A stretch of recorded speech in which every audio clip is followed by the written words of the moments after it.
Hello student, अब आपको profit and loss का पार्ट नंबर 3 कराते हैं। इससे पहले 2 पार्ट हम करा चुके हैं। जिन्होंने स्टूडेंटों ने पहले 2 पार्ट नहीं दे रखे हैं वो मेरे प्लेलिस्ट की पहले 2 पार्ट देखें, उसके बाद में ये पार्ट देखें। ठीक है स्टूडेंट, इसमें ये क्वेश्चन है, दुकानदार किसी वस्तु को 9% हानि पर बेचता है। दुकानदार किसी वस्तु को 9% हानि बेचता है। यदि वह 64 रुपए अधिक मूल्य पे बेचता तो उसे 7% का लाभ होता। तो वस्तु का क्रय मूल्य बताना है हमें। ठीक है, अब देखो इसको बिल्कुल ध्यान से समझो। क्वेश्चन क्या है, देखो 9% हानि पर बेच रहा है। पहले तो हानि पर बेचने पर एक बात तो ये हो रही है। दोबारा क्या करा हमने, 7% क्या करा, लाभ पर बेचने पर। ठीक है, लाभ पर बेचा। पहले 9% हानि पे बेचा था, अब उसे उसी वस्तु को 7% लाभ पे बेचा। अब तो इस पे कितने रुपए का अंतर हो रहा है, 64 रुपए अधिक मिल गए इसे, 64 रुपए अधिक मिल गए। ठीक है, वस्तु का क्रय मूल्य बताना है। सबसे पहले ये देखो प्रतिशत में अंतर क्या है, इसके प्रतिशत में अंतर। इसका देखो मेन कॉन्सेप्ट क्या होगा, प्रतिशत में अंतर बराबर क्या होना चाहिए, वास्तव में अंतर। वास्तव में अंतर, प्रतिशत में अंतर बराबर वास्तव में अंतर। तो प्रतिशत में अंतर कितना है, 9 + 7। ठीक है, 9 + 7 क्यों, एक जगह तो हानि हो रही है, एक जगह क्या हुआ, लाभ। अगर दोनों लाभ होते तो घटाया जाता, दोनों हानि हो तो घटाया जाएगा। अगर एक तरफ लाभ हो एक तरफ हानि हो तो इसको क्या कर दिया जाएगा, जोड़ा जाएगा। तो 9 + 7 परसेंटेज बराबर कितना हो जाएगा, वास्तव में अंतर कितने रुपए का हो रहा है स्टूडेंट, ये दिया हुआ 64 रुपए का। तो बराबर कितना हुआ, 64 रुपए। 9 और 7 16 परसेंटेज बराबर कितना हो गया, 64। अगर हम इसका 1% की बात करें, 1% बराबर कितना हो जाएगा, 64/16। 64/16 बराबर कितना हो गया, 4 रुपए का। और क्रय मूल्य होता कितना परसेंट है, क्रय मूल्य जो होता है किसी भी वस्तु का क्या होता है, 100% है। तो 1% का मान कितना, 4। तो 100% का मान कितना हो जाएगा, 4 × 100 बराबर कितना आ गया, 400 रुपए। ये आपका क्या हो गया, फाइनल आंसर आ गया। ठीक है, अब आप देखें नेक्स्ट क्वेश्चन। अब आप नेक्स्ट क्वेश्चन देखें स्टूडेंट, उसी तरह का क्वेश्चन एक और है। एक भैंस को 25,000 रुपए में बेचा गया है। ठीक है, उस पर 30% की हानि हुई। हानि कितनी हो गई, 30% की हो गई। उसे 30% का लाभ में बेचा जाता तो वस्तु, तो वह कितने में बिकती, वो भैंस कितने में बिकती। अगर 30% के हानि में कब बिक रही है, जब उसे 25,000 में बेचा जा रहा है। 30% के लाभ में बेचने के लिए उसे कितने पैसे में बेचना पड़ेगा, ये क्वेश्चन है। देखो इसको ट्रिक से कराते हैं, बिल्कुल सिंपल ट्रिक से। देखो 70%, ये क्या दिया हुआ है, 25,000 रुपए। उस वस्तु, उस भैंस का कितने परसेंट का मूल्य है, 70% का मूल्य है, क्योंकि 30% हानि पे बेचा जा रहा है। तो 70% बराबर कितना है, 70% बराबर कितना है, 25,000। ठीक है, अब 1% बराबर कितना होगा, 1% बराबर कितना हो जाएगा, 25,000 बटे 25,000 बटे कितना हो जाएगा, 70। ठीक है, 1% आपका ये हो गया। हमें वैल्यू किसकी निकालनी है, 30%। 30% का लाभ कमाना है। तो 30% का लाभ क्या होगा, क्रय मूल्य हम क्या लेते हैं, 100 लेते हैं स्टूडेंट। क्रय मूल्य हम क्या लेते हैं, 100 पे। तो ये वैल्यू कितनी हो जाएगी, 130% बराबर, तो क्रय मूल्य 130% बराबर कितना हो जाएगा, 25,000 गुणा 130 बटे कितना हो गया, 70। 1 0 से 1 0 कैंसिल हो गया। इसकी जब गुणा करेंगे, 2500 की गुणा हम 130 से गुणा करें, अपॉन किससे भाग कर दें, 7 से। तो ये गुणा क्या आएगी आपकी, गुणा करके देख लेना आप, 3,25,000 बटे 7। 7 से भाग करने पे ये वैल्यू कितनी आ गई, 46। यानी कि ये वैल्यू आ गई आपकी 46,428.57।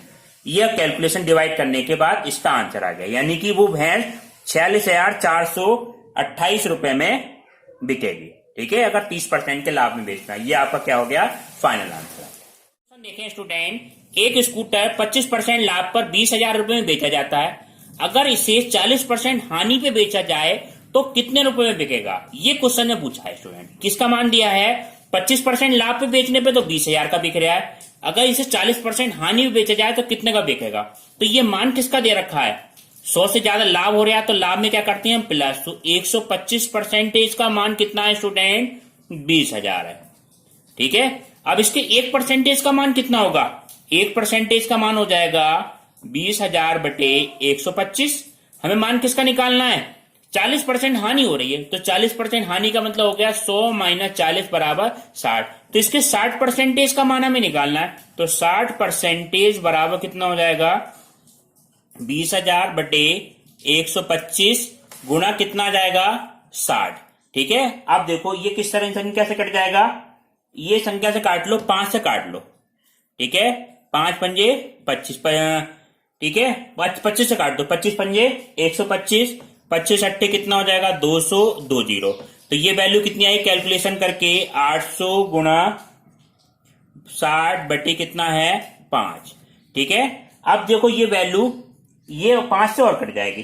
ठीक है, 5 से हम काट देंगे तो वैल्यू, 5 से हम ये वैल्यू काट दो, 12 12 पंजे 60 और इसकी गुणा करें 12 अट्ठे 96, तो ये 9,000, ये वैल्यू आ गई 9,600 रुपए। ये आपका क्या आ गया, फाइनल आंसर आ गया स्टूडेंट। ठीक है स्टूडेंट, अब आप देखें नेक्स्ट क्वेश्चन। अब आप देखें नेक्स्ट क्वेश्चन स्टूडेंट, ये अलग तरह का क्वेश्चन है, थोड़ा उसी में थोड़ा उसका जनरलाइजेशन क्वेश्चन है। एक दुकानदार किसी वस्तु को 10% लाभ पे बेचता है।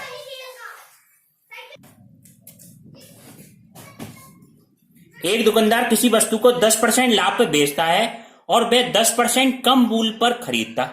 अब देखो 10% लाभ पे बेचता है, यदि वह 10% कम मूल्य पर खरीदता उस वस्तु को और 3 रुपए अधिक मूल्य पर बेच देता, 3 रुपए ज्यादा ले लेता, तो उस पर 25% का लाभ होता। वस्तु को क्या पूछा है, क्रय मूल्य पूछा है। ठीक है, उस क्वेश्चन को बिल्कुल ध्यान से समझो स्टूडेंट। देखो ये कैसे करना है आपको, लाभ क्या है ये भी ट्रिक से कराएंगे, इस ट्रिक को बिल्कुल ध्यान से समझो। लाभ बराबर कितना दे रखा है, सबसे पहले 10% दे रखा है, तो 10% को हम किस तरह से लिख सकते हैं, 1/10 लिख सकते हैं। ये वस्तु को क्या होता है, एक तरह से क्रय मूल्य होता है, क्रय मूल्य, और ये लाभ है, तो ये क्या हुआ हमारा लाभ। तो माना क्रय मूल्य इसके अनुपात में मानो, माना क्रय मूल्य स्टूडेंट क्या मान लो, 10 के मान लो। ठीक है, क्रय मूल्य 10 के और लाभ कितने रुपए का हुआ है, 1 का लाभ हुआ है, यानी 1 जोड़ के लिखेंगे तो विक्रय मूल्य क्या मान लो, विक्रय मूल्य ये क्या होगा 11 के, क्योंकि 10 पे 1 का लाभ हो रहा है, तो 10 के पे 1 का लाभ, तो यानी कि 11 के हो जाएगा। ये के अनुपात के लिए माना है हमने। ठीक है स्टूडेंट, अब देखो क्वेश्चन ने दिल को ध्यान से समझो क्या पूछा है, यदि वह 10% कम मूल्य पर खरीदता। अब मूल्य क्या है, क्रय मूल्य कम कर दे, 10%, 10 के का 10% हम कम करें तो 1 के आएगा, 1 के नया क्रय मूल्य कितना हो जाएगा, 9 के हो जाएगा। ये क्या है स्टूडेंट, नया क्रय मूल्य, नया क्रय मूल्य। ये कैसे निकाला हमने, क्वेश्चन में क्या है, नया क्रय मूल्य 10% कम पे खरीदता है उस वस्तु को, और नया विक्रय मूल्य क्या है, उसे 3 रुपए अधिक मूल्य पे बेच देता, तो नया विक्रय मूल्य कितना हो जाएगा, 11 के तो पहले था, अब कितने बेच रहा है, 3 रुपए अधिक पे, तो ये क्या हो गया, नया विक्रय मूल्य हो गया स्टूडेंट। ठीक है, नया विक्रय मूल्य हमारा ये आ गया। अब देखो तब लाभ बराबर कितना है, अगर हम ये कंडीशन ले रहे हैं तब लाभ हमारा कितना दे रखा है, तब लाभ है हमारा 25%, 25% का लाभ होता है, तो 25% का मतलब कितना हो गया स्टूडेंट, 25% का मतलब हो गया 25/100 बराबर कितना आ गया, 1/4, 1/4। अब 1/4 का क्या मतलब हुआ, इसको समझिए ध्यान से। 1/4 का मतलब यह हुआ कि 4 तो क्या होगा, क्रय मूल्य, और 1 रुपए क्या होगा उस पे लाभ होगा। 4 तो क्या हो गया, क्रय मूल्य हो गया, और 1 रुपए क्या हो गया, उस पे लाभ हो गया। ठीक है, अब देखो नया क्रय मूल्य कितना है हमारा, 9 के बटे नया विक्रय मूल्य कितना है, 11 के प्लस 3। ठीक है। तो इससे करने पे नया लाभ जो हो रहा है 1/4, तो 1/4 का मतलब क्या हुआ, क्रय मूल तो हमारा कितना हुआ 4 रुपए, और विक्रय मूल 1 का लाभ हो रहा है, तो विक्रय मूल क्या हो जाएगा 5। ये बिल्कुल ध्यान से समझने का, ये दोनों आपस में बराबर हो जाएंगे। देखो कैसे, नया क्रय मूल कितना है 9 के, नया विक्रय मूल कितना 11 के, इसके हिसाब से ये करने पे नया क्रय मूल प्रश्नानुसार क्या हो रहा है आपका 4 रुपए, 1%, 4 पे 1 का लाभ हो रहा है, यानी कि विक्रय मूल कितना हो रहा है 5 रुपए। तो ये आपस में बराबर तो होंगे, इससे किसका मान निकल जाएगा स्टूडेंट, के का मान निकल जाएगा, इसकी आप गुणा कर दें। तो 9 पंजे 45 के बराबर, इसकी गुणा करेंगे कितना हो जाएगा 44 के प्लस 4 3 12, इसको घटा दे तो के का मान कितना आ जाएगा स्टूडेंट 12।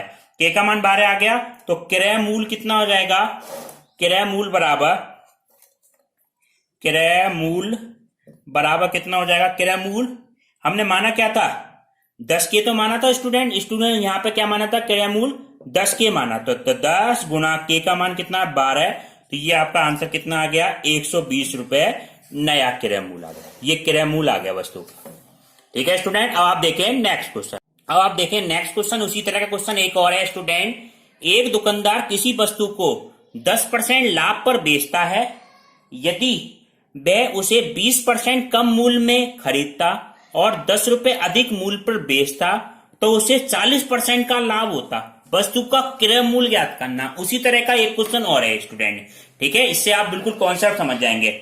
लाभ कितना है, ये सबसे पहले ये देखो, लाभ कितना है 10%। 10% को हम किस तरह लिख सकते हैं, 10/100 बराबर क्या लिख सकते हैं 1/10 लिख सकते हैं। इसका मतलब क्या होता है, ये नीचे तो वैल्यू क्या होती है क्रय मूल्य की, ठीक है। जब लाभ हो रहा है तो ये क्या है 1 रुपए का लाभ, यानी 10 रुपए की चीज बेचने पे 1 रुपए का लाभ हो रहा है। तो माना क्रय मूल्य, मानो सबसे पहले माना क्रय मूल्य बराबर अनुपात में मान लेते हैं 10 के, ठीक है, और विक्रय मूल्य क्या मान लो इसी अनुपात में मानो, विक्रय मूल्य 1 रुपए का लाभ हो रहा है, तो कितना हो जाएगा स्टूडेंट, ये क्या हो जाएगा 11 के। अब देखो समझो, अब देखो क्वेश्चन में क्या दिया हुआ है, नया क्रय मूल्य नया विक्रय मूल्य निकालो। तो 10 के क्वेश्चन क्या है 20% कम मूल्य पर खरीदता, तो नया क्रय मूल्य, पहले क्रय मूल्य कितना था 10 के, ठीक है, तो नया कितना हो जाएगा, इसका हम 20% अगर हम निकाल दें तो 10 के का 10 रुपए का 20% कितना हो जाएगा 8, तो ये 10 रुपए का 20% कितना हुआ 2 के हो गया, 2 के हम करेंगे तो इसका मतलब ये क्या हो गया 8 के हो गया। ये समझ में आया आपको, 20% कम मूल्य पे कोई वस्तु जैसे 10 रुपए में खरीदे जा रही है, 20% कम मूल्य में खरीदते हैं यानी कि 8 रुपए में खरीदी जाएगी, तो इसका नया, ये हमने क्या मान लिया, हमने नया क्रय मूल्य, ठीक है। ये 100 का भी अनुपात ले सकते हैं, उससे कोई फर्क नहीं। अब देखो नया विक्रय मूल्य कितना है, नया विक्रय मूल्य है, नया विक्रय मूल्य, ये पुराना वाला विक्रय मूल्य कितना था 11 के। अब नया कैसे निकालेंगे, नया कितना है, यदि 10 रुपए अधिक मूल्य पे बेचता, अब ये नया विक्रय मूल्य कितना हो जाएगा, पहले 11 के पे बेच रहे थे, उसी वस्तु को हम कितने बेच रहे हैं 10 रुपए और ज्यादा पे बेच रहे हैं, यानी कि नया विक्रय मूल्य आपका क्या हो जाएगा 11 के प्लस 10, ये क्या बन गया नया विक्रय मूल्य बन गया। अब देखो अनुपात हमारा क्या है, ये हमें ऐसा करने पे क्या फायदा हो रहा है, ऐसा करने पे हमें देखो ये फायदा हो रहा है, ऐसा करने पे हमें 40% का फायदा हो रहा है, 40% का क्या हो रहा है लाभ हो रहा है। लाभ का मतलब 40% को हम कैसे लिख सकते हैं 40/100, ठीक है, 40/100, इसको हम काट दो, 0 से 0 काट दो, तो ये कितना हो जाएगा 4/10, 2 दूनी 4, 2/5, 2/5, ठीक है। 5 रुपए की हम चीज बेच रहे हैं तो 2 रुपए का लाभ मिल रहा है। तो नया इसके हिसाब से जो अनुपात लेंगे वो ऐसे लेंगे, 2:5 का बन गया, ठीक है स्टूडेंट। 2:5 का मतलब क्या हुआ, 5 रुपए का क्रय मूल्य है, उस पर 2 रुपए का क्या हो रहा है आपका लाभ हो रहा है। तो देखो इस अनुपात को बराबर रखो आप, ठीक है, इधर करते हैं। देखो लाभ कितना है हमारा 40%, तो 2/5, पहले आप लेंगे कॉस्ट प्राइस बटे सेलिंग प्राइस बराबर कितना होगा, ये कितना है 2 का लाभ हो रहा है, क्रय मूल्य कितना है 5, अब लाभ कितने का हो रहा है, 2 रुपए का, तो यहाँ पे क्या ले जाएगा 7, 5/7, ये अनुपात ले लिया हमने, ठीक है। और तो ये अनुपात होगा किसके बराबर, नया जो क्रय मूल्य आया है वो। अब देखें इसमें मान, क्रॉस प्राइस का मान कितना रखेंगे 8K, और सेलिंग प्राइस आपका नया वाला कितना आया 11K प्लस 10, ये आपका नया क्रय मूल्य आया है, और नया क्या आया है विक्रय मूल्य। अब इसकी क्रॉस गुणा कर दो, 7 8 56 के बराबर कितना हो जाएगा 55K और प्लस 50, इसको गुणा कर देंगे, ये घटा देंगे तो K का मान कितना आ गया स्टूडेंट 50 आ गया। हमने क्रय मूल्य माना क्या था, क्रय मूल्य हमने माना था 10K, ठीक है स्टूडेंट। तो क्रय मूल्य अब क्या आ जाएगा, क्रय मूल्य बराबर आपका आ गया, क्रय मूल्य बराबर 10K और K का मान कितना आया है 50, तो इसकी गुणा कर देंगे तो ये आपका फाइनल आंसर आ गया 500 रुपए, ये आपका क्या आ गया नया क्रय मूल्य, ठीक है। आप देखें नेक्स्ट क्वेश्चन, आप देखें नेक्स्ट क्वेश्चन। नेक्स्ट क्वेश्चन ये छोटे छोटे क्वेश्चन आपको कराते हैं, बेसिक कॉन्सेप्ट पे हैं। लाभ कहीं क्या दे रखा हो 25% दे रखा हो, क्रय मूल्य हमारा कितना है 3200 रुपए, विक्रय मूल्य हमें अगर ज्ञात करना है, ठीक है, तो हम इसको शॉर्ट ट्रिक से कराते हैं, पहले भी आपको करा चुके हैं मगर इस मेथड से और करा देते हैं। देखो 25% का मतलब क्या हुआ, 25/100 तो हो गया, 25/100, तो 25/100 का मतलब क्या हुआ, ये आपका आ गया 25 से कम 25, 25 चौका 100, तो ये 4 तो क्या आ गया आपका क्रय मूल्य आ गया, और एक क्या हुआ इसका लाभ है, तो 1 रुपए का क्या हुआ लाभ हो गया, ठीक है। तो एक तरफ तो क्या लिखो आप क्रय मूल्य, 1 मिनट में आपका आंसर निकल जाएगा, और एक तरफ क्या लिखो आप इसमें विक्रय मूल्य। क्रय मूल्य कितना है 4 है, तो विक्रय मूल्य कितना है, विक्रय मूल्य आपका देखो क्या बनेगा स्टूडेंट, ये 4 पे 1 रुपए का लाभ हो रहा है, तो विक्रय मूल्य कितना हो जाएगा 5 हो जाएगा। अब क्वेश्चन में क्या दिया हुआ, क्रय मूल्य हमें 4 की जगह क्या लाना है 3200 लाना है, तो 4 की हम किससे गुणा करें, 4 को बढ़ा के हम 3200 तक लाना है, 4 की हम किससे गुणा करें कि 3200 आ जाए, तो ये मान 800 से गुणा कर दें, 800 32, 2 जीरो तो अपनी तरफ से लगा लो, 800 से गुणा करें तो क्रय मूल्य इसका क्या होगा 3200। 3200 लाने के लिए विक्रय मूल्य पूछा है, विक्रय मूल्य तो इसमें भी कैसे गुणा कर दें हम 800 से गुणा कर दें, तो ये मान आ जाएगा 8 पंजे 40, तो ये विक्रय मूल्य कितना आ जाएगा स्टूडेंट 4000, 4000 आपका क्या आ जाएगा विक्रय मूल्य आ जाएगा, ठीक है स्टूडेंट। अब आप देखें नेक्स्ट क्वेश्चन। अब देखो नेक्स्ट क्वेश्चन ये है, लाभ है 16/2/3%, ठीक है। एक क्वेश्चन में लाभ है 16/2/3% और क्रय मूल्य कितना है 3600 रुपए है, ठीक है। विक्रय मूल्य हमें ज्ञात करना है, तो इसको लाभ को हम इस तरह से लिख लो 16 3 48 और 2 50, 50/3 परसेंटेज को भिन्न बदलने के लिए 100 से भाग कर दिया, तो 50 दूनी 200 यानी कितना आ गया आपका 1/6। तो क्रय मूल्य क्या होगा, क्रय मूल्य तो हमारा ये हुआ 6 और उसपे 1 रुपए का लाभ हुआ, यानी कि 6 रुपए की चीज बेचने पे 1 रुपए का क्या हो रहा है आपका लाभ हो रहा है। तो इसको हम शॉर्ट ट्रिक से करते हैं, देखो एक तरफ तो क्या लिख लो आप क्रय मूल्य और एक तरफ क्या लिख लो आप विक्रय मूल्य। विक्रय मूल्य, क्रय मूल्य हमारा कितना है 6 रुपए, तो विक्रय मूल्य कितना हो जाएगा, देखो स्टूडेंट 6 पे 1 का लाभ हो रहा है, तो विक्रय मूल्य कितना होगा स्टूडेंट 7 रुपए। 6 रुपए क्रय मूल्य है तो विक्रय मूल्य कितना हुआ 7 रुपए। अब हमें विक्रय मूल्य लाना कितना है 3600 लाना है, 6 को हम किससे गुणा करें कि 3600 हो जाए। 3600 तक लाने के लिए हमने इसमें कैसे गुणा करनी पड़ेगी, 600 से तो गुणा करनी पड़ेगी, 6 चंग 36, 2 जीरो ऐसे आ जाएंगे, ठीक है। तो 600 से इसमें गुणा कर लें, विक्रय मूल्य हमें ज्ञात करना है, इधर की वैल्यू भी दे सकता है स्टूडेंट वो, 600 से यहां गुणा कर दें तो 6 सत्ते 42, तो इसका आंसर क्या आ जाएगा 4200 रुपए इसका विक्रय मूल्य हो जाएगा। इस तरह से भी आप क्रय विक्रय मूल्य के क्वेश्चन कर सकते हैं। अब आप देखें नेक्स्ट क्वेश्चन। अब देखें इस क्वेश्चन में क्या दे रखी है, हानि दे रखी है स्टूडेंट। हानि ये है 33 सही 1/3% की हानि होती है, विक्रय मूल्य कितना दे रखा 1800 रुपए, क्रय मूल्य हमें ज्ञात करना है। क्रय मूल्य हमारा क्या होगा 33 सही 1/3 को क्या ले लिया 33 3 99 और 1 100/3, इसको हम 100 से भाग कर दें तो कितना हो जाएगा 1/100 से भाग कर दें, 100 से भाग करने पे कितना माना है 1/3, तो 1/3 तो क्या होगा ये क्रय मूल्य होगा स्टूडेंट, और 1 रुपए की क्या हो रही होगी हानि। 3 रुपए की चीज बेचने पे 1 रुपए की हानि हो रही होगी। अब क्रय मूल्य विक्रय मूल्य लो, एक तरफ तो आप लिखें क्रय मूल्य, ठीक है, और एक तरफ क्या लिख लें आप विक्रय मूल। तो क्रय मूल हमारा कितना है 3, ठीक है, और विक्रय मूल 1 रुपए की हानि हो रही है तो माइनस कर दो, 2 रुपए का क्या होगा विक्रय मूल होगा। अब क्रय मूल हमें क्या दे रहा, विक्रय मूल हमें दिया हुआ 1800 रुपए, 2 को कहां तक ले जाना है हमें 1800 तक ले जाना है। तो कैसे गुणा करनी पड़ेगी स्टूडेंट, 2 को 1800 तक लाने पे 900 से गुणा करनी पड़ेगी, ये तो आसानी से पता लेंगे, 2 नेम 18, 2 जीरो 80 आ जाएगा। तो विक्रय मूल निकालने के लिए भी 3 से किस में गुणा कर दें, 900 से गुणा कर दें, 900 से गुणा करने पे 9 तिया 27, तो 2700 रुपए इसका क्या आ जाएगा फाइनल आंसर, यानी कि क्रय मूल बन जाएगा। ठीक है, अगर वीडियो अच्छी लगे आप तो उसे लाइक करना और चैनल को मेरे सब्सक्राइब करना। ये मेरा व्हाट्सएप नंबर है 9557821294, पीडीएफ पाने के लिए व्हाट्सएप भी आप कर सकते हैं। ठीक है स्टूडेंट, अब नेक्स्ट पार्ट इसके अगले पार्ट नंबर 4 में कराएंगे, प्रॉफिट एंड लॉस का।